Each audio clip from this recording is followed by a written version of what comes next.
Alright, so refuting Aditya's claims, he started off by saying that by having legalized marijuana, you're increasing the dosage accessibility of having more marijuana. And he's saying that increases, like infinite dosages will lead to like more lethality rates and stuff.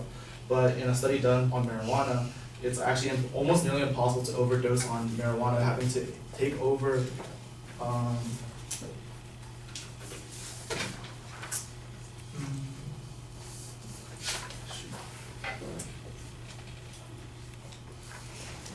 yeah, you have to consume more than 15,000 pounds of marijuana to die from a single dosage.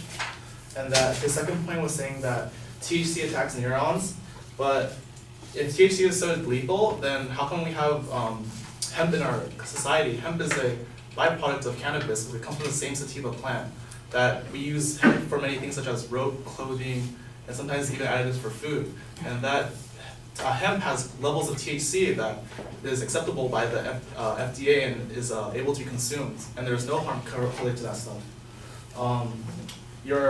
Another point you brought up was that there's a low reaction time from consuming marijuana, which is true and proven through studies. However, you say that the low reaction time especially harms driving, but what you fail to say also is that alcohol, which is a legal drug, is also reduces like reaction time for driving. And what you also don't say is that although marijuana does increase the car accident rate by over 81%, alcohol increases by over 2,000%. So that's almost a 3 times increase more likely to cause accidents when driving with alcohol poisoning than marijuana. So although the alcohol is legal, it causes more harm than marijuana, which is illegal. He stated that there was no economic value to it, but then he didn't really go into detail about it. There's actually a lot of economic values of legalizing marijuana. One being that it creates over 18,000 jobs according to a Chicago Tribune article in 2015. And that in 2016, there was a 6% property increase in homes in Denver, Colorado, around closer dispensaries. Another point is that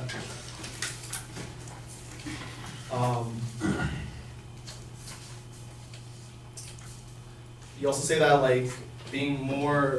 having more accessibility to the marijuana is that use will become more addictive to it, but then when it was legalized in Colorado, the youth usage will actually decrease by over 1% in 2016.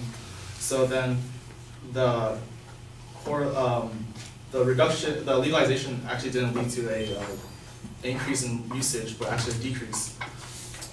Also, another thing that you bring up is that you say that marijuana is dangerous and gives a lot of health problems from the carcinogens in it. But there's also incurable diseases like Alzheimer's disease that cannot be cured currently, but can be deterred significantly with the usage of the THC and the marijuana, and slows the disease, and which has no current option besides using the THC to cure it. And then also another thing I'd like to bring up is that the usage of over-counter prescription drugs and other opioids such as codeine and stuff leads to over 33,000 deaths in America, while again, like I said earlier, you cannot overdose on marijuana without consuming over 15,000 pounds of it.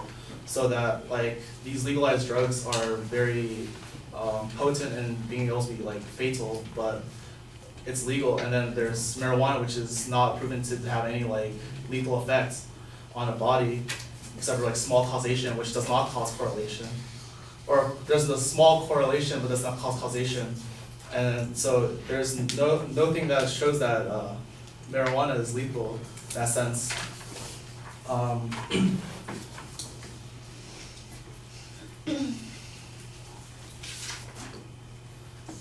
It's also said that marijuana could also take people away from using more harmful substances, and that the effects of it would lower the use of reliance on other hard drugs and substances like meth and crack. Yeah, that's about it.